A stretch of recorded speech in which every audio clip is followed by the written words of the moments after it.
प्रभु के पवित्र नाम की स्तुति हो।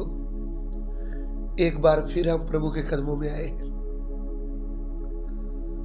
प्रभु ने आज का दिन हमें दिया है, इसलिए हम उसके पवित्र वचन को, जिसको हम रोज का रोटी कहते हैं, वो खाने के लिए जब प्रभु ने हमें आज का दिन दिया है, तो चलिए हम प्रभु के वचनों को ध्यान से सुने और आत्मिक भोजन खाएं। आज के ध्यान के लिए हम पढ़ना चाहेंगे इफिसियों की पत्री, उसका 2 अध्याय, उसका 8 वचन। Ephesian chapter 2 verse 8। इफिसियों की पत्री 2 अध्याय, उसका 8 वचन। क्योंकि विश्वास के द्वारा अनुग्रह से तुम्हारा उद्धार हुआ है, और ये तुम्हारी ओर से नहीं, पर परमेश्वर का दान है। यहां पे पौलुस प्रेरित इफिसस में रहने वाले भाई बहनों को एक पत्र लिखता है। ध्यान देंगे, इफिसस शहर में प्रभु के दास पौलुस ने 3 वर्ष रह करके सत्य सुसमाचार सुना करके सेवकाई किया। इफिसस में और भी लोगों ने सेवा में साथ दिया है, लेकिन ज्यादातर पौलुस प्रेरित ने सेवा किया है। फिर बुजुर्गों के हाथ में ये झुंड को सौंप दिया। समय आया पौलुस प्रेरित को प्रभु यीशु के प्रेम के कारण उनको जेल जाना पड़ा, और जब वे जेल में गए तो उधर रहकर उनको अपनी चिंता नहीं कि मेरा भविष्य क्या होगा, मेरा घर का क्या होगा, अब मेरे रिश्तेदारों को क्या होगा, ऐसा उनको बोझ नहीं लगा। उनको प्रभु की कलीसिया का ध्यान आया, तो उन्होंने जेल में बैठकर ये इफिसस के लोगों को एक पत्र लिख दिया और उनको याद दिलाया, क्योंकि हम बहुत बार जो प्रभु का अनुग्रह हम पर हुआ है, जो प्रभु ने हमें दान दिया है, वह प्रभु के प्रेम की गहराई को हम ना समझने के कारण हम प्रभु से जितना प्रेम करना चाहिए उतना नहीं करते, जितना प्रभु को आदर देना चाहिए उतना आदर नहीं देते। वो हमसे भूल होती है। लेकिन जब हमें प्रभु के दास प्रभु के प्रेम की गहराई के बारे में समझाते हैं, तब हमारा मन फिर प्रभु की ओर प्रेम से उमड़ता है। तो इधर में पौलुस प्रेरित तो बड़ी बात बोलता है। मैं एक बार फिर प्रभु का वचन पढ़ना चाहूंगा। इफिसियों की पत्री, उसका 2 अध्याय, उसका 8 वचन। क्योंकि विश्वास के द्वारा अनुग्रह से तुम्हारा उद्धार हुआ है, और ये तुम्हारी ओर से नहीं, वरन परमेश्वर का दान है। देखिए, इफिसस के जो लोग थे वे जादू टूना करने वाले थे। इफिसस के लोग जो थे वे अर्थमिस देवी की पूजा करने वाले थे। उधर में मूर्तियां थी, मंदिर बना बना के छोटे छोटे बहुत बेचने का प्रोग्राम था। ये लोगों को सत्य परमेश्वर के विषय में मालूम नहीं था। इनको प्रभु यीशु के बारे में पता ही नहीं था। लेकिन जब प्रभु का दास सत्य सुसमाचार सुनाया, तब उनकी बुद्धि खुली, तब उनको परमेश्वर का प्रेम समझ में आया कि परमेश्वर ने उनको दान क्या दिया है।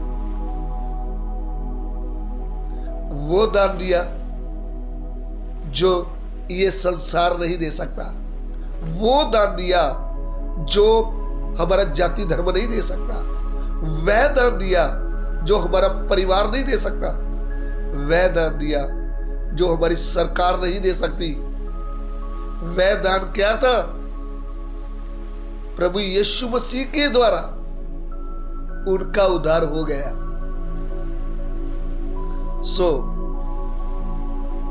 परमेश्वर का अनुग्रह जब होता है तब प्रभु का पवित्र वचन हमारे पास पहुंचता है। उसका अनुग्रह नहीं होगा तो ये सत्य वचन हमारे पास नहीं पहुंचेगा। तो जिनके ऊपर अनुग्रह होगा उनके पास सत्य वचन जाता है, उनके पास सुसमाचार जाता है। फिर वह व्यक्ति सुसमाचार सुनकर मन से जब विश्वास करता है तब उसका उद्धार हो जाता है। इसलिए प्रभु का दास कहता है कि अनुग्रह से, यानी अनुग्रह परमेश्वर का हुआ और तुम्हारे पास सत्य वचन आया और तुम्हारी बुद्धि खुल गई। तुमने खाली विश्वास किया कि मुझे बनाने वाला सृष्टिकर्ता केवल प्रभु यीशु है और वो मेरा सृष्टिकर्ता मुझे शैतान से, पाप से, मृत्यु से और शराब से छुड़ाने के लिए, मुझे अनंत जीवन देने के लिए, मेरे लिए मेरा प्रभु स्वर्ग से उतरा है और मनुष्य के रूप में आया है और मेरे पापों का दंड जो मृत्यु दंड है उन्होंने अपने ऊपर ले लिया है। मेरी मृत्यु का दंड मेरे प्रभु ने अपने ऊपर ले लिया है और क्रूस पर अपना प्राण दे दिया और तीसरे दिन मुर्दों में से जी उठा है। ये है परमेश्वर का दिया हुआ दान। परमेश्वर का दिया हुआ दान क्या है? प्रभु यीशु मसीह को हमारे लिए क्रूस पर कुर्बान कर दिया, वो है परमेश्वर का दान। तो जब इस गहराई को हम समझेंगे कि भाई पाप तो मैंने किए, क्रूस में तो मुझे चढ़ाना चाहिए, लेकिन वह क्रूस पर नहीं चढ़ा। मेरा प्यारा प्रभु, मेरा पवित्र प्रभु क्रूस पर अपना जान दे दिया है। सिर पर कांटों का ताज,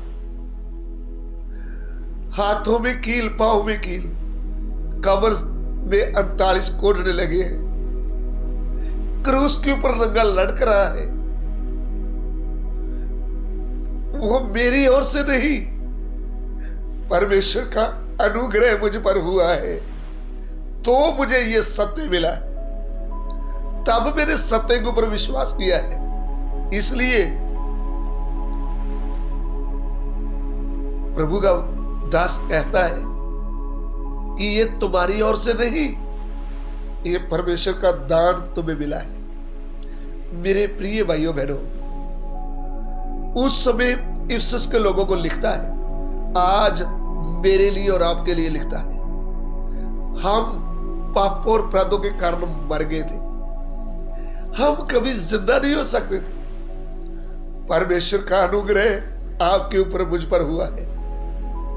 इसलिए जब सत्य वचन मेरे पास आया है तब मुझे पता चला है कि मुझे अनंत जीवन देने वाला केवल प्रभु यीशु है। तो जब मैंने प्रभु यीशु को ऊपर विश्वास किया, उनको अपना प्रभु और परमेश्वर करके ग्रहण किया, पिता पुत्र पवित्र आत्मा के नाम में बपतिस्मा लिया है, तब मेरा उद्धार हो गया है। इसलिए लिखा है, जो विश्वास करे वह बपतिस्मा ले, उसी का उद्धार होगा। तो जब उद्धार हुआ है तो मुझ पर अनुग्रह हुआ है। वो मेरी ओर से नहीं, परमेश्वर का दान मुझे मिला है। ये दान जो मुझे मिला है, ये गिफ्ट जो प्रभु का मुझे मिला है, मुझे इसको जीवन भर कभी भूलना नहीं चाहिए। मरना तो मैंने था, मेरे लिए मेरा प्रभु यीशु क्रूस पर मर गया। ये बात मुझे कभी भी भूलने ना पाए। पौलुस प्रेरित कहते हैं, मैं मसीह के मरण को मेरी देह में लिए फिरता हूं। प्रभु इस वचन को आप वचन से आपको ज्ञान समझाए ये बात का, और प्रभु आपको आशीष दे।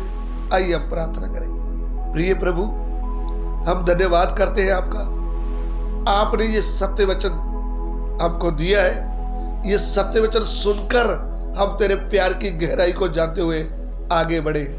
पिता, हमारी विनती को ग्रहण करें, यीशु मसीह के पवित्र नाम से मांगते, आमीन।